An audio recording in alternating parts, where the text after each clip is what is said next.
Hello छात्रों, हाय, how are you. कैसे हैं आप। नमस्कार, फिर मैं आपके सामने हाजिर हूँ। सत श्री अकाल, आदाब अर्ज है।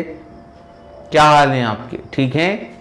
चलिए अपन आज फिर हाजिर होते हैं और समझते हैं कि आज किस विषय पर मैं आपके लिए क्या लेकर आया। तो छात्रों, मैं आज जो आपके सामने लेकर आया हूँ वो इतिहास में भी प्राचीन इतिहास यानी एंशिएंट हिस्ट्री का एक हिस्सा है।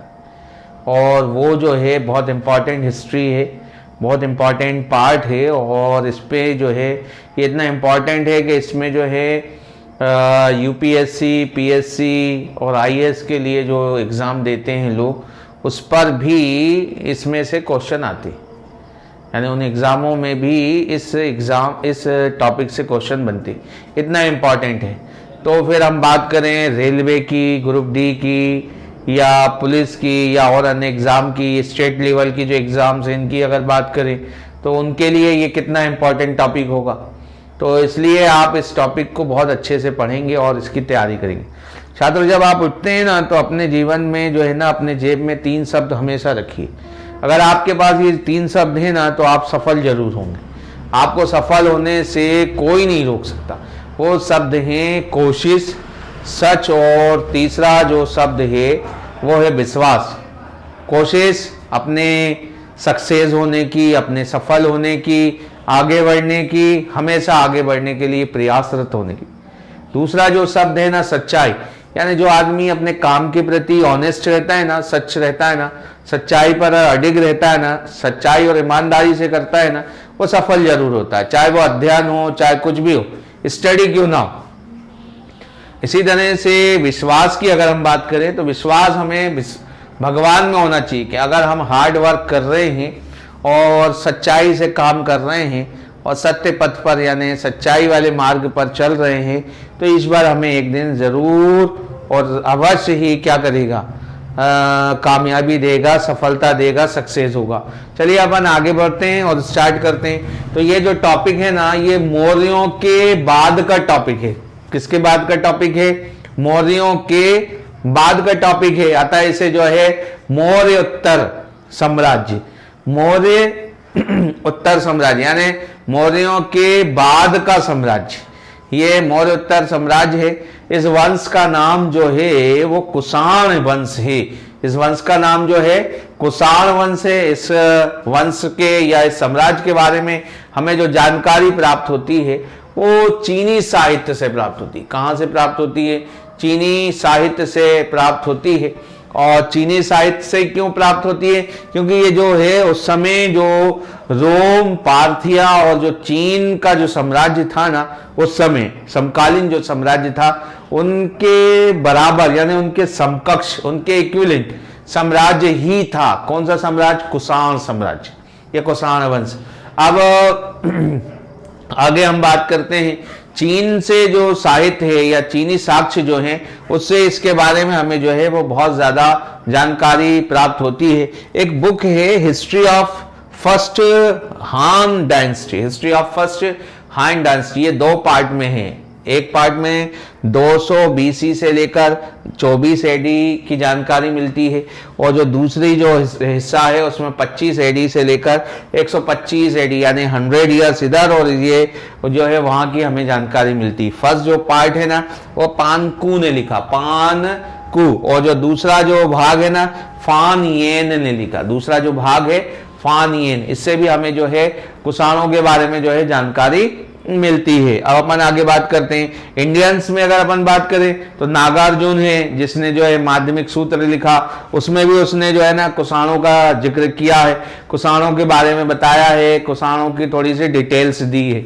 इसी तरह से जो अश्वघोष था उसने जो किताब लिखी बुद्ध चरित्र, उसमें भी उसने कुषाणों के बारे में बताया है, कुषाणों की डिटेल्स दी है कि भाई कुषाण कोई वंश रहा है या साम्राज्य रहा। इसके बाद जो चीनियों का जो राजकुमार है यानी चीनी यात्री जो है, जिसे या चीनी जो यात्रियों का जो राजकुमार कहा जाता है हेनसांग, उसने भी जो अपने यात्रा वृत्तांत हैं यानी ट्रेवल हिस्ट्रीज हैं यानी जो ट्रेवल स्टोरीज जो हैं उसमें जो है उसने कुषाणों के बारे में जानकारी लिखी है। अब अपन आगे बात करते हैं कि भाई क्या क्या दिया हुआ है, क्या क्या नहीं दिया हुआ है। तो जो कुषाण थे ना, वो किस विचारधारा के थे, अगर अपन उनको समझने की कोशिश करें तो ख्वाब टूटे हैं हौसले जिंदा हैं, ख्वाब टूटे हैं हौसले जिंदा हैं, हम वो हैं जहां मुश्किलें शर्मिंदा हैं। तो देखते हैं अपन आगे। यूची एक कबीला था। कौन था? यूची कबीला। यूची कबीला के बारे में जो है ना, जो है वो चीन से भारत आया, इसके पर्याप्त जो है वो साक्ष्य मिलते हैं। यूची जो कबीला है वो चीन से भारत आया, उसके पर्याप्त जो है साक्ष्य मिलते हैं। जब वो यूची कबीला आया तो भारत में उसका सबसे पहले किससे सामना हुआ? तो उसका जो सबसे पहले सामना हुआ, उस समय के जो शासक रहे हैं शक शासक, यानी शक साम्राज्य को उसने जो है, शक शासकों को जो है हराया। वहां एक क्षेत्र था, भारत में एक क्षेत्र था ताहिया, ताहिया करके एक क्षेत्र था, उसको ये जो यूची कबीला है उसने जीता। इस कबीले का एक और जो मुखिया जो था, वो जो कबीला था उसमें जो मुख्य जो कबीला था वो कुई स्वांग, कुई स्वांग, क ई और सुअंग, कुई स्वांग जो है इसका विकृत रूप है कुषाण, यानी वो एक्चुअल में कुई सांग था, तो वो क्या बन गया? कुषाण बन गया। ये जो कबीला था ये सर्वाधिक शक्तिशाली था और इसमें एक लीडर था, उस लीडर का नाम जो था कुजूल कडफिसेस, कुजूल कडफिसेस, कुजूल कडफिसेस, ये कह सकते हैं ये हेड था। अब चूंकि ये जो कडफिसेस है ना, तो जो एनसीईआरटी वगैरह की जो बुकें हैं उसमें से कडफिसेस फर्स्ट कहा गया। क्यों? क्योंकि जो इसका पुत्र था ना उसका नाम बिम कडफिसेस है। क्या नाम है? बिम कडफिसेस। तो यहाँ कंफ्यूजन क्रिएट हो जाता है, इसलिए इसे कडफिसेस फर्स्ट भी आप कहते हैं, पर इसका एक्चुअल नाम जो है वो कुजूल कडफिसेस है। ये जो है ना, इसने जो शासन किया वो 1515 एडी से 65 एडी के बीच शासन किया और 80 वर्ष की अवस्था में इसकी डेथ हो गई। और इसके बाद इसका जो पुत्र है ना बिम कडफिसेस, उसने शासन संभाला। तो अब ये जो कुजूल कडफिसेस था ना, इसने 5 जो अन्य जो संगठन थे, अन्य जो कबीले थे, उनको सबको संगठित करा और भारत का जो उत्तरी क्षेत्र है वहां के पर्वतों को पार करके भारत में प्रवेश करा। यानी भारतीय उपमहाद्वीप में इसने कहां से प्रवेश किया? आपका क्वेश्चन बनेगा कि कुषाणों ने भारत में कहां से प्रवेश किया? तो उत्तर के पर्वतों को पार करके भारतीय उपमहाद्वीप में इन्होंने क्या किया? प्रवेश किया। अब अपन आगे बात करते हैं। जो कुजूल कडफिसेस था ना, इसने जो है भारत में तांबे के सिक्के चलवाए। किसके सिक्के चलवाए? तांबे के सिक्के चलाए। साथ ही जो है उन पर खरोष्टी जो है वो लैंग्वेज, खरोष्टी एक लैंग्वेज है, एक भाषा है, क्षेत्रीय भाषा, उस समय की जो प्राचीन भाषा है, लिपि जो है उसमें जो है लिखवाया भी। साथ में उसमें जो शिव भगवान है, शंकर जो है, और जो नंदी यानी उनका जो बेल है, नंदी बेल के जो है चित्र भी जो है अंकित करवाए। इससे ये अपन कह सकते हैं कि ये जो है शिव मत अनुयायी, यानी शिव मत को मानने वाला या शिव का उपासक भी रहा होगा। इसकी जो डेथ हुई 80 वर्ष की अवस्था में, जब इसकी डेथ हो गई तो इसका जो पुत्र था ना बिम कडफिसेस, बिम कडफिसेस, कडफिसेस सेकेंड भी आप कहेंगे इसे। तो कडफिसेस सेकेंड जो है वो गद्दी पर बैठा और जो है इसका शासनकाल जो है वो 65 एडी 65 एडी से 70 एडी के बीच में रहा। तो एडी के बीच में रहा। इसके बारे में जो जानकारी है ना वो हाउ हान सू, ये किताब है, ये चीनी किताब है हाउ हान सू। तो उससे जो है हमें जानकारी मिलती है कि बिम कडफिसेस जो है, कडफिसेस जो है वो गद्दी पर बैठा। इसे कडफिसेस सेकंड कहेंगे और इसके पिताजी जो कुजूल कडफिसेस है उसे कडफिसेस फर्स्ट कहेंगे। वो गद्दी पर बैठा। इसने जो है ना सिंधु नदी को पार किया और सिंधु नदी को पार करके तक्षशिला और जो है पंजाब को विजित किया।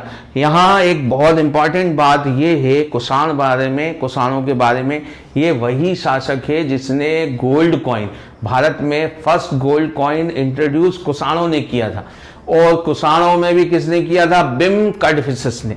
तो भारत में सबसे पहले सोने के जो सिक्के चलवाए वो किसने चलवाए? बिम कडफिसेस ने चलवाए।